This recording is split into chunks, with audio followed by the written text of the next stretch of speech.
السلام علیکم ورحمۃ اللہ وبرکاتہ۔ الحمد للہ رب العالمین والصلاة والسلام علی اشرف الانبیاء والمرسلین۔ اللہم لا سہل الا ما جعلتہ سہلا وانت تجعل الحزن اذا شئت سہلا یا مقلب القلوب صرف قلوبنا علی طاعتک۔ اللہم رب اشرح لی صدری ویسر لی امری واحلل عقدۃ من لسانی یفقہوا قولی۔ اللہم رب زدنا علما، اللہم رب زدنا علما، اللہم رب زدنا علما۔ اللہ پاک کی حمد و ثناء اور آقا دو جہاں نبی اکرم تاجدار عرب و عجم سید المرسلین خاتم النبیین کی ذات گرامی پر درود و سلام کے بعد، رب کائنات کا احسان عظیم ہے کہ جس نے ہمیں یہ توفیق عطا فرمائی کہ ہم اس مجلس میں دوبارہ حاضر ہوں۔ ایک دو دن آپ سے ملاقات نہیں ہو سکی، اس کی وجہ یہ تھی کہ میں نے سوچا کہ آپ تھوڑا سا عید کے بعد ریسٹ کر لیں۔ میری طرف سے تمام دوستوں کو، عزیزوں کو عید مبارک ہو۔ اللہ سبحانہ و تعالی امت مسلمہ کے لیے آسانیاں پیدا فرمائے۔ رب کائنات نے قرآن حکیم میں ارشاد فرمایا کہ یا ایھا الناس اعبدوا ربکم الذی خلقکم والذین من قبلکم لعلکم تتقون۔ اللہ العظیم۔ رب کائنات نے قرآن حکیم میں جب بندے نے رب کائنات سے یہ سوال کیا سورہ فاتحہ میں کہ الحمدللہ رب العالمین الرحمن الرحیم مالک یوم الدین ایاک نعبد و ایاک نستعین اہدنا الصراط المستقیم صراط الذین انعمت علیہم غیر المغضوب علیہم ولا الضالین۔ جب بندے نے رب کائنات سے اہدنا الصراط المستقیم کا سوال کیا اور بندے نے کہا کہ یا اللہ نہ ان لوگوں کا راستہ دکھانا جن پر تو ناراض ہوا اور نہ ان لوگوں کا راستہ ہمیں دکھانا جو گمراہ ہوئے، تو رب کائنات نے اس راستہ کا تعین ایک دوسری آیت میں ان الفاظ کے ساتھ فرمایا اولئک الذین انعم اللہ علیہم من النبیین والصدیقین والشہداء والصالحین واولئک حسن رفیقا۔ یہ جو سیدھے راستے پر چلنے والے لوگ ہیں ان کے بارے میں فرمایا کہ انبیاء ہیں، صدیقین ہیں، شہداء ہیں، صالحین ہیں۔ تو رب کائنات نے سورہ بقرہ کی ابتدائی آیات میں سب سے پہلے سورہ بقرہ میں 3 قسم کے انسانوں کی بارے میں بتایا اور ان کی صفات اور کوالٹیز بتائی اور پھر ان کا انجام بھی بتایا۔ سب سے پہلے متقین کا تذکرہ کیا گیا، اہل ایمان کا تذکرہ کیا گیا، پھر 5 آیات میں ان کا تذکرہ کرنے کے بعد پھر کفار کا ذکر کیا گیا، اس کے بعد پھر جو ہے منافقین کا تذکرہ کیا گیا۔ کفار کا تذکرہ صرف 2 آیات ان آیات میں کیا گیا، من الناس من یقول آمنا باللہ وبالیوم الآخر وما هم بمؤمنین، یعنی فرمایا کہ جو کافر لوگ ہیں ان کے لیے برابر ہے، آپ انہیں ڈرائیں یا نہ ڈرائیں، وہ ایمان نہیں لانے والے۔ ختم اللہ علی قلوبہم، اللہ سبحانہ وتعالیٰ نے ان کے دلوں پر مہر لگا دی ہے، وعلی سمعہم، اور ان کی سماعت پر بھی مہر لگا دی ہے، وعلی ابصارہم غشاوہ، اور ان کی آنکھوں کے آگے جو ہے پردہ ہے، ولہم عذاب علیم، اور ان کے لیے عذاب عظیم ہے، ولہم عذاب عظیم۔ اس کے بعد پھر آگے 13 آیات میں جو ہے منافقین کی صفات بیان کی گئی، یہاں سے لے کر من الناس من یقول ان اللہ علی کل شیء قدیر تک۔ اب دیکھیں کہ ان تینوں قسم کے انسانوں کا، متقین کا، کفار کا، منافقین کا تذکرہ کرنے کے بعد اب رب کائنات نے چونکہ آقا دو جہاں نبی اکرم صلی اللہ علیہ وسلم کو تمام امت کے لیے نہیں، صرف امت مسلمہ کے لیے نہیں، تمام انسانیت کے لیے نبی بنا کر بھیجا گیا۔ وما ارسلناک الا رحمۃ للعالمین، اور آپ پر جو کتاب نازل ہوئی قرآن حکیم میں، یہ تمام انسانیت کے لیے ہدایت کی کتاب ہے۔ اس لیے اب تینوں گروہوں کا تذکرہ کرنے کے بعد رب کائنات نے فرمایا کہ یا ایھا الناس اعبدوا ربکم الذی خلقکم والذین من قبلکم لعلکم تتقون، اے لوگو جو تم رب کی عبادت کرو۔ پھر فرمایا کہ رب کون ہے؟ فرمایا اس رب کی عبادت کرو جس نے تمہیں پیدا کیا ہے اور تم سے پہلے لوگوں کو بھی پیدا کیا ہے، اور اس کا مقصد کیا ہے، اس کا مدعا کیا ہے؟ تاکہ تم متقی بن جاؤ، تقوی کی زندگی کو اختیار کر لو۔ جیسا کہ رمضان مبارک کی فرضیت کے بارے میں جب بتایا کہ یا ایھا الذین آمنوا کتب علیکم الصیام کما کتب علی الذین من قبلکم لعلکم تتقون، اے لوگو جو تم ایمان لائے ہو، تم پر روزے فرض کیے گئے جیسا کہ تم سے پہلی امتوں پر روزے فرض کیے گئے تھے، تاکہ تم تقوی کی زندگی جو ہے اختیار کرو۔ پھر اب یہاں دیکھیں کہ عبادات نبوی جو ہے ایک ایسا محبوب اور پسندیدہ اور ایسا مؤثر اور دلکش موضوع ہے کہ جب اس پر انسان غور کرتا ہے اور اس موضوع سے متعلق قرآن حکیم کی تلاوت کرتا ہے، قرآنی آیات نازل ہوتی تھیں، آقا دو جہاں نبی اکرم صلی اللہ علیہ وسلم اس کی عملی تشریح کرتے تھے، نماز کی فرضیت کا حکم آیا تو آقا دو جہاں نبی اکرم صلی اللہ علیہ وسلم نے ہمیں بتایا کہ صلو کما رأیتمونی اصلی، اس طریقے کے ساتھ نماز پڑھو جس طرح میں پڑھتا ہوں۔ پھر آپ دیکھیں کہ آقا دو جہاں نبی اکرم صلی اللہ علیہ وسلم کے جتنے بھی اعمال ہیں، اسلام کے دو میجر سورسز ہیں، قرآن اور سنت۔ جیسا کہ آقا دو جہاں نبی اکرم صلی اللہ علیہ وسلم نے ہمیں بتایا کہ ترکت فیکم امرین کتاب اللہ و سنتی ما ان تمسکتم لن تضلوا ابدا، میں تمہارے درمیان دو چیزیں چھوڑ کے جا رہا ہوں، ایک اللہ کی کتاب ہے اور دوسری میری سنت ہے۔ ان دونوں چیزوں کو اگر تم مضبوطی سے تھام لو گے تو کبھی بھی جو ہے گمراہ نہیں ہوگے، کبھی ذلیل و خوار نہیں ہوگے۔ جیسا علامہ اقبال رحمۃ اللہ علیہ نے فرمایا، وہ معزز تھے زمانے میں مسلمان ہو کر اور ہم خوار ہوئے تارک قرآن ہو کر۔ تو اب یہاں دیکھیں کہ آقا دو جہاں نبی اکرم صلی اللہ علیہ وسلم نے اپنے طریقے کے مطابق ہر چیز کرنے کا ہمیں سکھایا۔ قرآن حکیم میں جن آیات میں مجمل احکامات بیان کیے گئے، آقا دو جہاں نبی اکرم صلی اللہ علیہ وسلم نے بڑے واضح انداز میں ہمیں انہیں کرنے کا طریقہ سکھایا۔ گویا کوئی بھی جو دینی عمل ہے، اسلام کے جتنے بھی احکامات ہیں، وہ جب تک اللہ اور اس کے رسول کے طریقے کے مطابق نہیں کیے جائیں گے تو اس وقت تک ان کا کوئی فائدہ نہیں ہوگا۔ اس لیے اللہ سبحانہ وتعالیٰ نے بار بار قرآن حکیم میں کہا کہ اللہ پر ایمان لاؤ، رسول صلی اللہ علیہ وسلم کو سچا مانو، ان کے احکامات پر عمل کرو، اور پھر جو ہے قرآن کی آیات پر عمل کرو۔ بار بار مکی صورتوں میں آپ دیکھیں اکثر اس موضوع کا بار بار اعادہ ہو رہا ہے۔ اور جب تک فرمایا گیا کہ جب تک اللہ کی عبادت نہیں کرو گے، اللہ کو اپنا الہ نہیں مانو گے، اس کے ساتھ کسی کو شریک نہیں ٹھہراؤ گے، اور جب تک رسول صلی اللہ علیہ وسلم کو سچا اللہ کا آخری نبی نہیں مانو گے، اور قرآن کو جب تک سچی کتاب نہیں مانو گے، جب تک اس کے احکامات پر عمل نہیں کرو گے، اس وقت تک نہ تم دنیا میں کامیاب ہو سکتے ہو نہ آخرت میں کامیاب ہو سکتے ہو۔ چونکہ جزا و سزا کا نظام جو ہے، اچھے اعمال والوں کو اس کی جزا ملے گی اور برے اعمال جن کے ہوں گے ان کو سزا ملے گی، اور اچھے اعمال والوں کے لیے جنت تیار کی گئی، جنت و تجری من تحتہا الانہار، جس میں ہر طرح کی اللہ سبحانہ تعالیٰ نے نعمتیں رکھی ہیں، اور جو برے اعمال والے ہیں ان کے لیے جہنم تیار کی گئی ہے۔ اب یہاں دیکھیں کہ سب سے نفیس رشتہ جو بندے اور خالق کے درمیان ہے، خالق اور مالک اور مملوک کے درمیان، خالق اور مخلوق کے درمیان، رب اور عبد کے درمیان،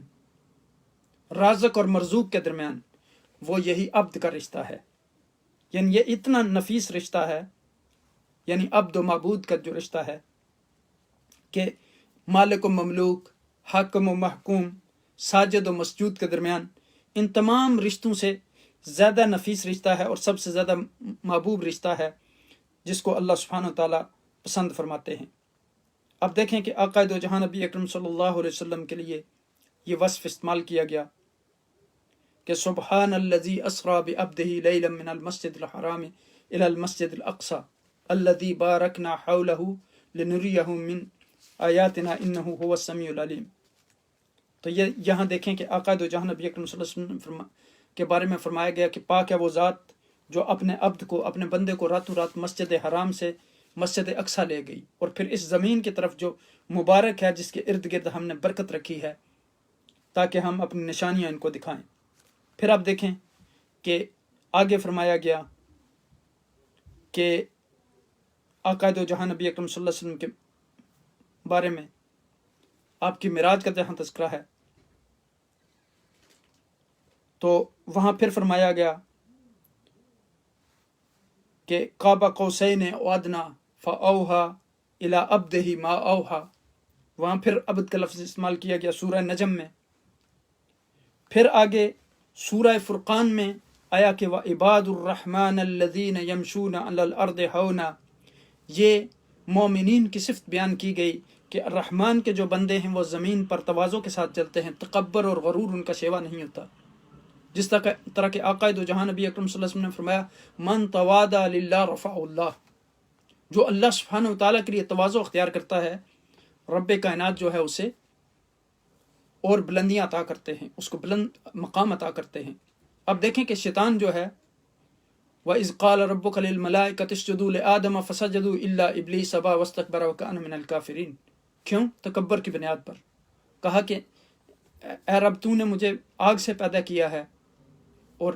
آدم علیہ السلام کو جو ہے وہ مٹی سے پیدا کیا ہے، تو میں کیسے سجدہ کروں؟ تو تکبر کی وجہ سے اللہ سبحانہ وتعالیٰ نے اپنے دربار سے جو ہے اسے رجیم ٹھہرایا، مردود ٹھہرایا، دھتکار دیا، تو قیامت تک کے لیے. اور شیطان نے کہا کہ میں ان بندوں کو ورگلاؤں گا. اللہ سبحانہ تعالیٰ نے کہا میرے جو مخلص بندے ہیں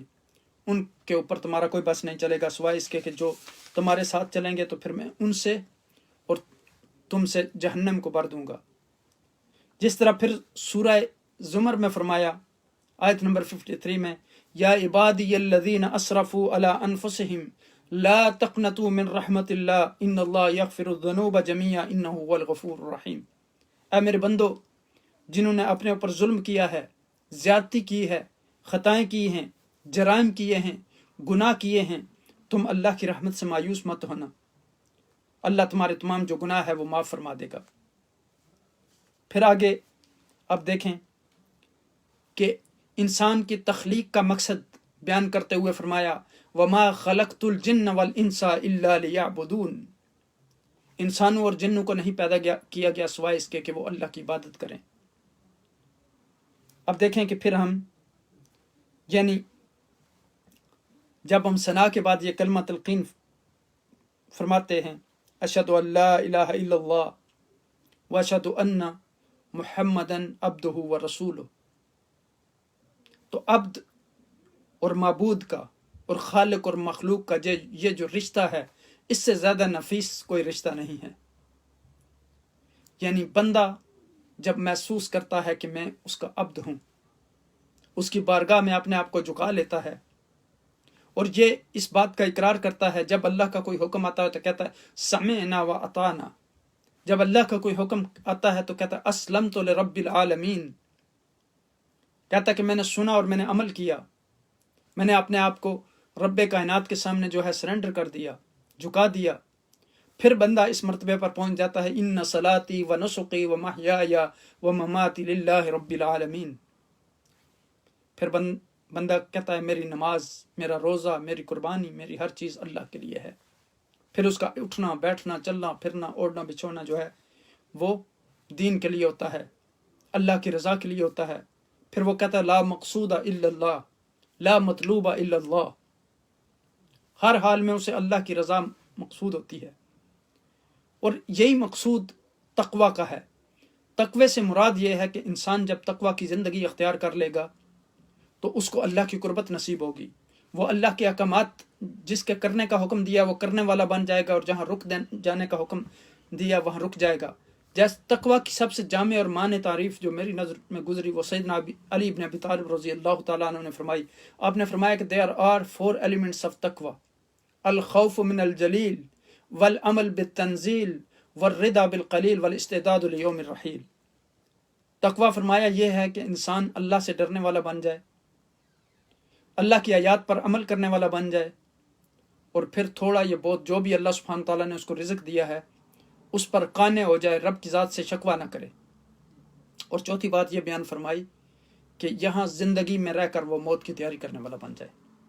جیسے کسی شاعر نے کہا ہے آگاہ اپنی موت سے کوئی بشر نہیں، سما 100 برس کا ہے پل کی خبر نہیں. اور اب دیکھیں جیسے شاعر نے کہا آتے ہوئے اذاں ہوئی جاتے ہوئے نماز، اتنے قلیل وقت میں آئے اور چلے گئے. تو اس لیے کہتے ہیں کہ تصلی قبل ان تصلی علیک، اس سے پہلے نماز پڑھ لو کہ آپ کے اوپر نماز پڑھی جائے. تو یہاں دیکھیں کہ بندہ یہ جب رشتہ جو ہے فرمایا کہ وَاعْبُدْ رَبَّكَ حَتَّى يَأْتِيَكَ الْيَقِينُ، اپنے رب کی عبادت جو ہے عبدیت میں لگے رہیے یہاں تک کہ آپ کو یقین آ جائے۔ یقین سے یہاں مراد آخری گھڑی ہے، ہر انسان کو موت کا وقت آنا ہے، جیسے فرمایا گا اِنَّكَ مَيِّتٌ وَإِنَّهُمْ مَيِّتُونَ، آپ کو بھی موت آنی ہے اور ان کو بھی مرنا ہے۔ پھر آپ دیکھیں کہ جو آیہ کریمہ شروع میں نے تلاوت کی تھی کہ یا ایھا الناس اعبدوا ربکم الذی خلقکم والذین من قبلکم لعلکم تتقون، یہاں خالق اور مالک نے بڑی ایک عجیب یعنی چیز کی طرف اشارہ کیا، فرمایا کہ اس رب کی عبادت کرو۔ لوگ چونکہ بتوں کی پوجا کرتے تھے، لوگوں نے طرح طرح کے کہیں یغوث اور کہیں یعوق اور کہیں نصر اور مختلف قسم کے بت تھے، تو ان کی عبادت کرتے تھے۔ تو یہاں رب کائنات نے فرمایا کہ اس رب کی عبادت کرو جس نے تمہیں پیدا کیا ہے، چونکہ اس رب کے بغیر تمہیں اور کوئی پیدا کرنے والا نہیں ہے، تمہیں کوئی نفع نقصان پہنچانے والا نہیں ہے، تمہیں کوئی رزق دینے والا نہیں ہے، تمہاری کوئی ضروریات پوری کرنے والا نہیں ہے۔ اس رب کی عبادت کرو۔ رب وہ ہوتا ہے جو انسان کی ہر چیز کو پورا کرے، جو انسان کی ہر ضرورت کو پورا کرے۔ اسی لیے ابن عباس نے کہا کہ یہاں جو کہا گیا کہ یا ایھا الناس اعبدوا ربکم الذی خلقکم والذین من قبلکم، تو یہاں مومنین کو یہ خطاب کیا گیا کہ وہ ایمان پر استقامت اختیار کریں، اس میں مزید اضافہ کریں۔ جیسا کہ آقا دو جہاں نبی اکرم صلی اللہ علیہ وسلم سے ایک صحابی نے پوچھا کہ یا رسول اللہ صلی اللہ علیہ وسلم مجھے کوئی ایسا عمل بتا دیجئے کہ اگر وہ عمل میں کروں تو اس کے بعد کوئی سوال پوچھنے کی مجھے نوبت نہ آئے۔ تو آقا دو جہاں نبی اکرم صلی اللہ علیہ وسلم نے فرمایا آمنت باللہ ثم استقم، ایمان لے اور پھر اس پر استقامت اختیار کرو۔ تو اس لیے انسان کو ہمیشہ یہ دعا کرنی چاہیے کہ یا رب مجھے ایمان پر استقامت نصیب فرما، ایمان پر میری موت نصیب فرما۔ اب دیکھیں کہ کئی دفعہ ایسا ہوتا ہے کہ انسان اچھے اعمال کرتا ہے اور اس کے اور جنت کے درمیان بالکل کوئی فاصلہ نہیں رہتا، اور وہ کوئی ایسا عمل کرتا ہے کہ وہ جہنم میں چلا جاتا ہے۔ تو اس لیے انسان کو اپنے اعمال پر، اپنی عبادات پر، اپنی ریاضت پر، اپنے صدقہ و خیرات پر فخر نہیں کرنا چاہیے۔ عبادت کے آپ دیکھیں کہ قرآن حکیم میں جن لوگوں کی نمازیوں کی جب صفات بیان کی گئیں تو اس میں کہا گیا کہ وہ لوگ عبادت کرنے کے باوجود، طاعت کرنے کے باوجود پھر بھی اللہ سے ڈرتے ہیں۔ تو یہ چیز ایمان نام ہی اسی چیز کا ہے، الایمان بین الخوف والرجاء، ایمان جو ہے خوف اور امید کے درمیانی کیفیت کا نام ہے۔ صرف ڈر ہوگا تو لوگ جو ہیں وہ بھاگ جائیں گے، اور اگر صرف امید ہوگی تو لوگ عمل کرنا چھوڑ دیں گے۔ تو اس لیے ایمانی جو درمیانی کیفیت ہے اس کو ایمان قرار دیا گیا، خوف اور امید کے درمیان۔ اور ایمان کی تعریف یہ ہے کہ اقرار باللسان و تصدیق بالقلب و عمل بالجوارح۔ بعض لوگوں نے یہ بھی تعریف کی ہے کہ اقرار باللسان و تصدیق بالقلب، لیکن یہ تعریف کافی نہیں ہے، یعنی زبان سے اقرار کرنا اور دل سے تصدیق کرنا۔ لیکن جو جامع اور معنی تعریف ہے وہ یہ ہے کہ اقرار باللسان و تصدیق بالقلب و عمل بالجوارح، یعنی اپنے اعضاء کے ذریعے اس پر عمل کرنا۔ پھر چونکہ بالفرض بندے نے کہہ دیا کہ لا الہ الا اللہ محمد الرسول اللہ،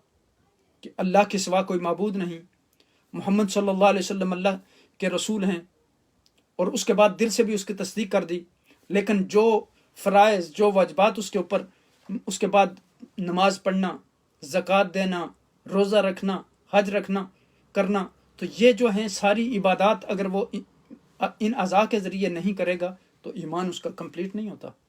اس لیے کہا کہ قالت الاعراب آمنا قل لم تؤمنوا ولکن قولوا اسلمنا، سورہ حجرات میں عرب کہتے تھے کہ ہم ایمان لے آئے، تو نبی اکرم صلی اللہ علیہ وسلم کو حکم دیا گیا آپ انہیں کہیں ابھی آپ ایمان نہیں لائے، آپ اسلام میں داخل ہو گئے۔ تو کلمہ پڑھ کے آدمی مسلمان تو بن جاتا ہے، پھر جوں جوں وہ ایمان اس کا مضبوط ہوتا ہے پھر وہ مومن کے درجے پر چلا جاتا ہے۔ تو اس لیے انسان کو جو ہے تواضع اختیار کرنی چاہیے، تکبر و غرور کو چھوڑنا چاہیے۔ یہ مومنین اور متقین کا شیوہ نہیں ہے۔ جتنی انسان تواضع کرتا ہے، اسی لیے صوفیاء کرام یہ بار بار مثال دیتے ہیں کہ پھلدار درخت ہمیشہ نیچے جھکا ہوتا ہے، اور جو خالی درخت ہوتا ہے اس کی ٹہنیاں ہمیشہ اوپر ہوتی ہیں۔ جو انسان تواضع کرنے والا ہے، جو اللہ سے ڈرنے والا ہے، من یتق اللہ یجعل لہ مخرجا ویرزقہ من حیث لا یحتسب، جو اللہ سے ڈرنے والا ہے پھر اللہ سبحانہ وتعالیٰ اس کو ایسی جگہوں سے رزق مہیا کرتے ہیں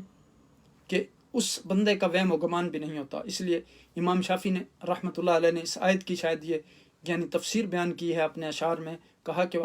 علیک تقوی اللہ ان کنت غافلا یاتیک الارزاق من حیث لا تدری،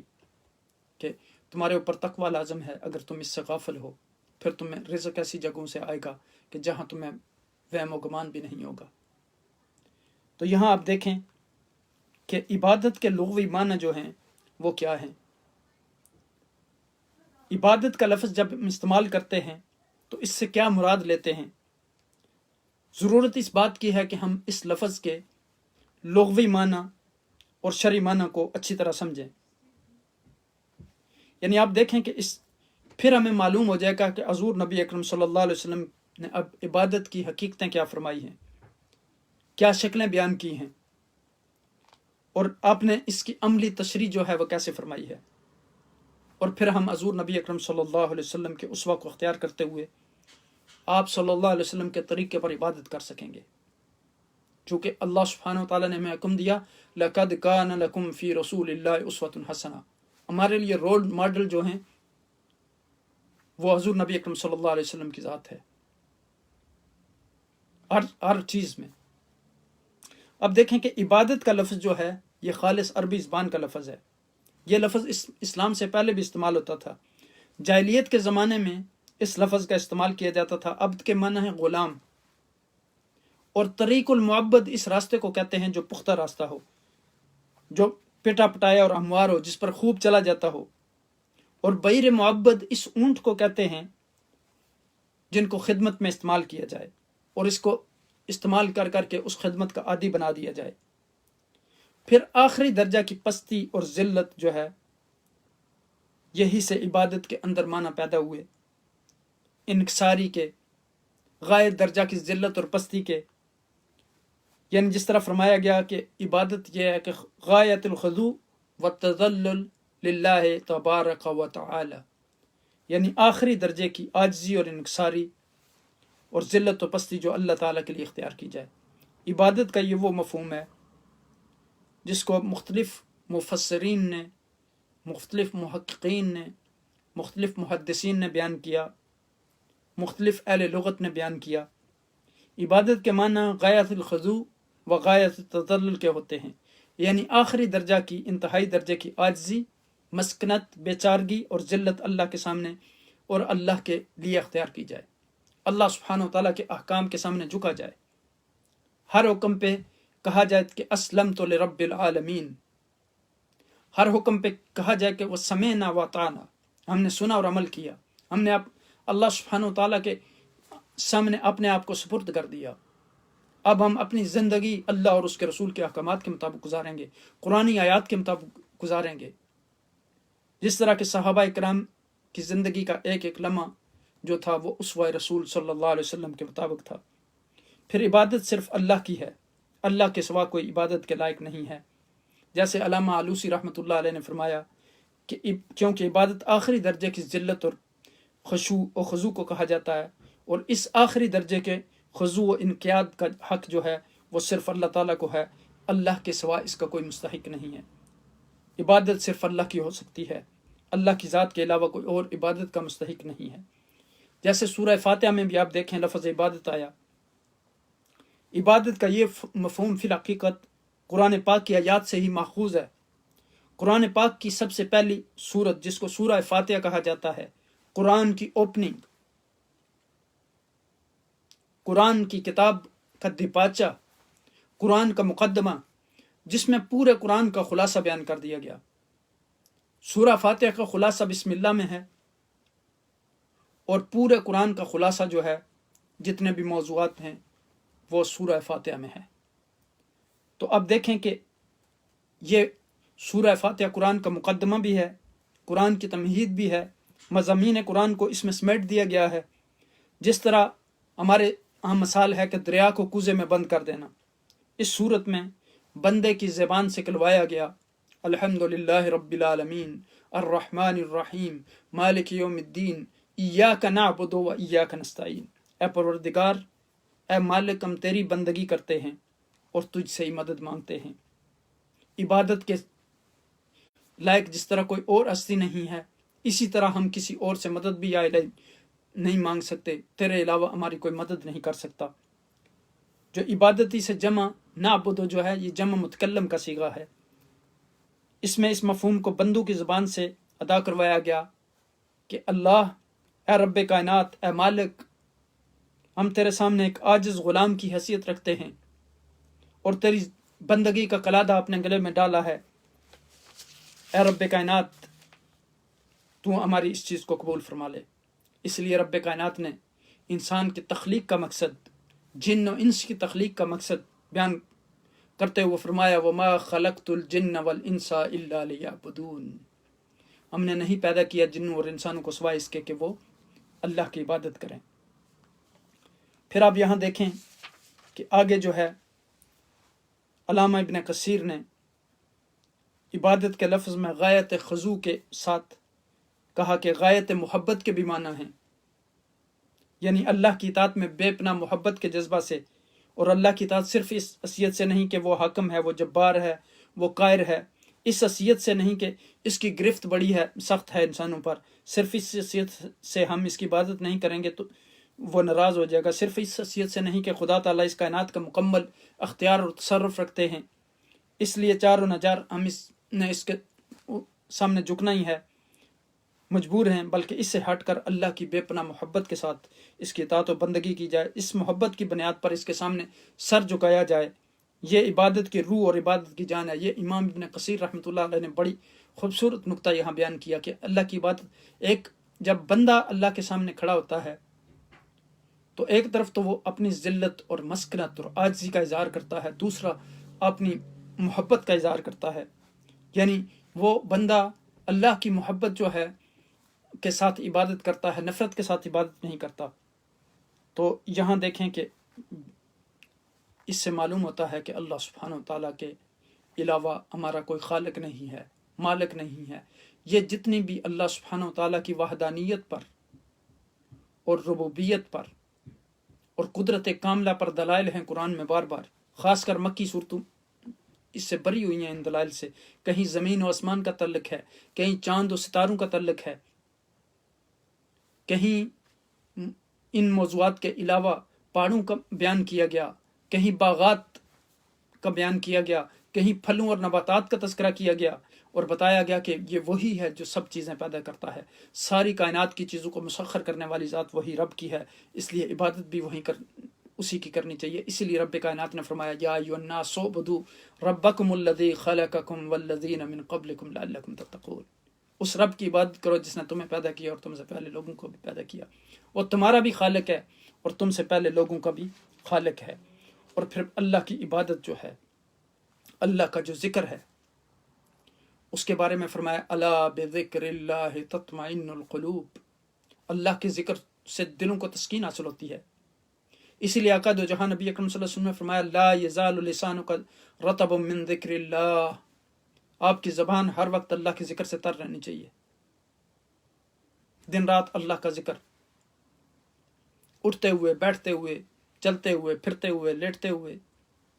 ہر وقت اللہ کا ذکر کرنا۔ اب دیکھیں کہ یعنی اللہ کے ذکر کی مجالس کے بارے میں فرمایا گیا کہ فرشتے اس کو ڈھانپ لیتے ہیں، اللہ کی رحمتیں نازل ہوتی ہیں، فرشتے اپنے گھیرے میں لے لیتے ہیں۔ تو اس لیے ذکر کی فضیلت یعنی بہت زیادہ ہے۔ عقائد و جہاں نبی اکرم صلی اللہ علیہ وسلم نے یہاں تک فرمایا کہ جو لوگ صبح کے وقت ذکر کرتے ہیں طلوع فجر تک، مجھے ان کے ساتھ بیٹھنا اس سے زیادہ پسند ہے کہ میں بنی اسماعیل کے جو ہیں وہ 4 غلام آزاد کر دوں۔ اور پھر فرمایا کہ جو لوگ عصر سے لے کر مغرب تک ذکر کرتے ہیں ان کے ساتھ مجھے بیٹھنا زیادہ پسند ہے بجائے ان لوگوں کے کہ میں 4 غلام جو ہے وہ آزاد کر دوں۔ تو اب تصور کریں کہ ذکر کا کتنا جو ہے وہ یہاں، اس لیے رب کائنات نے سورہ رعد کی آیت نمبر 28 میں ارشاد فرمایا الا بذکر اللہ تطمئن القلوب، بے شک اللہ کے ذکر سے دلوں کو اطمینان نصیب ہوتا ہے۔ اور بقول شاعر نہ دنیا سے، نہ دولت سے، نہ گھر آباد کرنے سے تسلی دل کو ہوتی ہے خدا کو یاد کرنے سے۔ اور پھر جو اب عبادت ہے یہ تقاضۂ فطرت ہے، فطرت اللہ التی فطر الناس علیہ لا تبدیل لخلق اللہ، ذالک دین القیم، اللہ کی بنائی ہوئی وہ فطرت جس کے مطابق خدا تعالیٰ نے انسانوں کو وجود بخشا ہے، اور اس کی تخلیق میں تبدیلی کا کوئی امکان نہیں ہے، اور وہ فی الحقیقت جو ہے راست اور درست دین ہے۔ یہ سورہ روم کی آیت نمبر 30 میں اس موضوع کو بیان کیا گیا، یعنی وہ اللہ کی اطاعت و بندگی ہے جس کا جذبہ خدا تعالیٰ نے فطری طور پر انسان کے قلب میں ڈالا ہے، بس انسان کبھی کبھی اس کی پہچان نہیں کر پاتا، تو اس کا جذبہ جو ہے کسی اور رخ کی طرف پھر جاتا ہے۔ اب دیکھیں کہ کل ولد یولد علی الفطرہ، ہر بچہ جو ہے وہ فطرت سلیم یعنی دین اسلام پہ پیدا ہوتا ہے۔ فَأَبَوَاهُ يُهَوِّدَانِهِ وَيُمَجِّسَانِهِ وَيُنَصِّرَانِهِ، اس کے والدین جو ہیں اس کو مجوسی بناتے ہیں یا نصرانی یا عیسائی بناتے ہیں یا یہودی بناتے ہیں۔ تو پوری کائنات عبادت میں، یعنی جو اس کائنات کا خالق ہے، معبود ہے، مالک ہے، رازق ہے،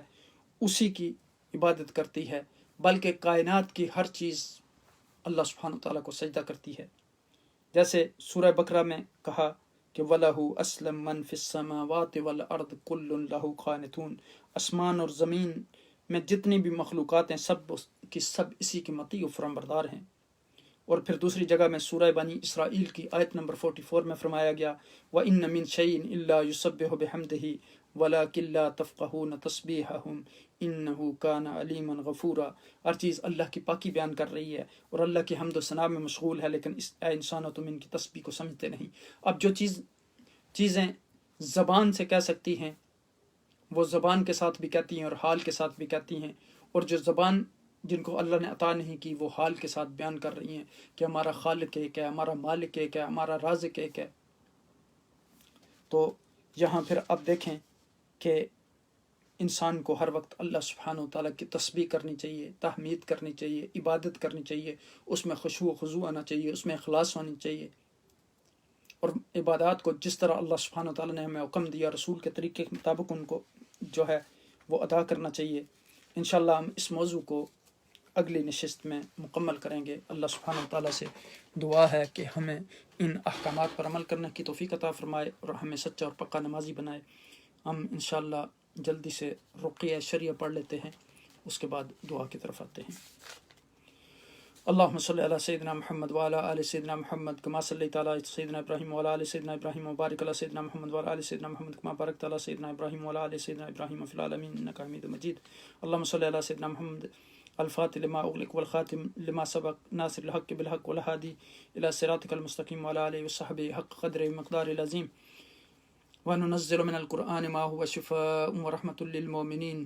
ويشفي صدور قوم مؤمنين وشفاء لما في صدور قل هو للذين آمنوا هدى وشفاء وإذا مرضت فهو يشفين فيه شفاء للناس اللهم إني أقدم إليك بين يدي كل نفس ولمعة وطرفة يطرف بها آل السماوات وآل الأرض وكل شيء هو في علمك كائن وقد كان أقدم إليك بين يدي ذلك كله لا إله إلا الله محمد رسول الله في كل لمحة ونفس عدد ما وسعه علم الله۔ بسم الله الرحمن الرحيم الحمد لله رب العالمين الرحمن الرحيم مالك يوم الدين إياك نعبد وإياك نستعين اهدنا الصراط المستقيم صراط الذين أنعمت عليهم غير المغضوب عليهم ولا الضالين آمين۔ بسم الله الرحمن الرحيم لا إله إلا الله وحده لا شريك له له الملك وله الحمد يحيي ويميت بيد الخير وهو على كل شيء قدير الله لا إله إلا هو الحي القيوم لا تأخذه سنة ولا نوم له ما في السماوات وما في الأرض من ذا الذي يشفع عنده إلا بإذنه يعلم ما بين أيديهم وما خلفهم ولا يحيطون بشيء من علمه إلا ما شاء وسع كرسيه السماوات والأرض ولا يؤوده حفظهما العلي العظيم۔ بسم الله الرحمن الرحيم الف لام ميم ذلك الكتاب لا ريب فيه هدى للمتقين الذين يؤمنون بالغيب ويقيمون الصلاة مما رزقناهم ينفقون والذين يؤمنون بما أنزل إليكم وما أنزل من قبلكم بالآخرة هم يوقنون أولئك على هدى من ربهم وأولئك هم المفلحون۔ لا إكراه في الدين قد تبين الرشد من الغي فمن يكفر بطاغوت ويؤمن بالله فقد استمسك بالعروة الوثقى لا انفصام لها والله سميع عليم الله ولي الذين آمنوا يخرج من الظلمات إلى النور والذين كفروا أولياءهم الطاغوت يخرجونهم من النور إلى الظلمات أولئك أصحاب النار هم فيها خالدون۔ لله ما في السماوات وما في الأرض إن تبدوا ما في أنفسكم وتخفوه يحاسبكم به الله فيغفر لمن يشاء ويعذب من يشاء والله على كل شيء قدير آمن الرسول بما أنزل إليه من ربه والمؤمنون كل آمن بالله وملائكته وكتبه ورسله لا نفرق بين أحد من رسله وقالوا سمعنا وأطعنا غفرانك ربنا وإليك المصير لا يكلف الله نفسا إلا وسعها ما كسبت وإليه ما اكتسبت ربنا لا تؤاخذنا إن نسينا وأخطأنا ربنا ولا تحمل علينا إصرا كما حملته على الذين من قبلنا ربنا ولا تحملنا ما لا طاقة لنا به واعف عنا واغفر لنا وارحمنا أنت مولانا فانصرنا على القوم الكافرين قل هو الله أحد الله الصمد لم يلد ولم يولد ولم يكن له كفوا أحد قل أعوذ برب الفلق من شر ما خلق من شر غاسق إذا وقب من شر النفاثات في العقد من شر حاسد إذا حسد حسبنا الله ونعم الوكيل حسبي الله لا إله إلا هو عليه توكلت وهو رب العرش العظيم سبحان الله وبحمده لا حول ولا قوة إلا بالله ما شاء الله كان ولم يشاء لم يكن أعلم أن الله على كل شيء قدير وأن الله قد أحاط بكل شيء علما آمنت بالله بسم الله آمنت بالله اعتصمت بالله وتوكلت على الله لا حول ولا قوة إلا بالله لا حول ولا قوة إلا بالله العلي العظيم بسم الله الذي لا يضر مع اسمه شيء في الأرض ولا في السماء وهو السميع العليم سبحان الله وبحمده سبحان الله العظيم وبحمده ولا قوة إلا بالله أعوذ بكلمات الله التامة من شر ما خلق ما شاء الله لا قوة إلا بالله سبحان ربك رب العزة عما يصفون والسلام على المرسلين والحمد للہ رب العالمین۔ اپنے دلوں کو اللہ سبحانہ تعالیٰ کی طرف متوجہ کر لیں۔ اب ہم دعا کے لیے ہاتھ اٹھاتے ہیں۔ الحمدللہ رب العالمین والصلاة والسلام علی اشرف الانبیاء والمرسلین اللہم لا سہل الا ما جعلته سہلا وانت تجعل الحزن اذا شئت سہلا یا مقلب القلوب صرف قلوبنا علی طاعتک اللهم لا تدع في مقامنا هذا ذنبا إلا غفرت ولا دينا إلا قضيت ولا مريضا إلا شفيت وعافيت ولا طالب علم إلا وفقت ولا مسافر إلا وصلت ولا مظلوم إلا نصرت يا حي يا قيوم برحمتك نستغيث اللهم إني أسألك بعدد خلقك بعز عرشك برضاء نفسك بنور وجهك بمبلغ علمك وحلمك وببقاء قدرتك ببسطة قدرتك بمنتهى رحمتك بإدراك مشيتك بكل اتزاتك بكل صفاتك بتمام وصفك بنهاية أسمائك بمقنون سرك بجميل برك بجزيل عطائك بكمال منك بفيض جودك بشديد غضبك بسباق رحمتك بعدد كلماتك بغاية بلوغك يا الله بتفرد فرديتك بتوحيد وحدانيتك ببقاء بقائك بسرمدية أوقاتك بعزة ربوبيتك بأزمة كبريائك يا الله بجاه جلالك بكمالك بجمالك بأفعالك بأنعامك بسيادتك بملكيتك بجباريتك بمشيتك بأزمتك بلطفك بسرك ببرك بإحسانك بأزمتك بلطفك بسرك ببرك بحقك وبحق رحمتك وبحق محبوبك محمد صلى الله عليه وسلم تجعل لنا فرجا مخرجا وشفاء من الهموم والبلاء والوباء والطعن والطاعون والعناء ومن جميع الأمراض والآفات والآفات والبليات في الدنيا والآخرة اللهم اجمع قلوبنا على طاعتك واجمع نفوسنا على خشيتك واجمع أرواحنا في جنتك وارزق كل مامون بالفرج وكل موسر باليسر وكل محروم بالذرية الصالحة وكل مديون بقضاء دين وكل حزين بالفرح وكل مريض بالشفاء وكل ميت بالرحمة اللهم إني أسألك بنورك الذي أشرقت له السماوات والأرض أن تجعل أحبتي في حرزك وحفظك وجوارك وكنفك اللهم البسهم ثياب الصحة والعافية وارزقهم من واسع رزقك وتقبل أعمالهم اللهم ارزقنا الإخلاص في الدعوات والقبول في الطاعات والشكر عند الخيرات والخشوع في الصلوات والعفو عند الأثرات اللهم افتح لنا أبواب البركة والتيسير والفلاح والنجاة واحفظنا من كل شر ومن كل سوء ومن كل بلاء یا حی یا قیوم برحمتک نستغیث یا اللہ جتنے بھی بیمار ہیں ان کو شفا عاجلہ کو عملہ عطا فرما بالخصوص ڈاکٹر محمد جان الحدید الرفائی الحسینی یا اللہ انہیں شفا عاجلہ کو عملہ عطا فرما جو بے روزگار ہیں انہیں روزگار عطا فرما یا علیہ مشایخ الادر جتنے بھی ہیں ان کے روح کو فردن فردن اصال صاحب کو تمہیں تقبل منظور فرما یا اللہ سب کے حال پر رحم و کرم فرما یا اللہ جو اس دنیا سے چلے گئے انہیں جنت الفردوس میں اعلیٰ مقام عطا فرما ہر عزرین مجلس کے جتنے بھی اہل خانہ اس دنیا سے چلے گئے سب کو جنت الفردوس میں اعلیٰ مقام عطا فرما جو بیمار ہیں انہیں شفاء عاجلہ و کاملہ عطا فرما یا اللہ ہم سب کے حال پر رحم و کرم فرما یا اللہ قرآن کے نور سے ہمارے دلوں کو منور فرما یا اللہ جو بے اولاد ہیں ان کو اولاد صالح عطا فرما جو اولاد کی وجہ سے پریشان ہیں ان کی پریشانیوں کو دور فرما وصلی اللہ تعالیٰ علی خیر خلق محمد وآلہ واصحابہ اجمعین برحمتک یا ارحم الراحمین جزاکم اللہ خیر۔ السلام علیکم ورحمۃ اللہ وبرکاتہ۔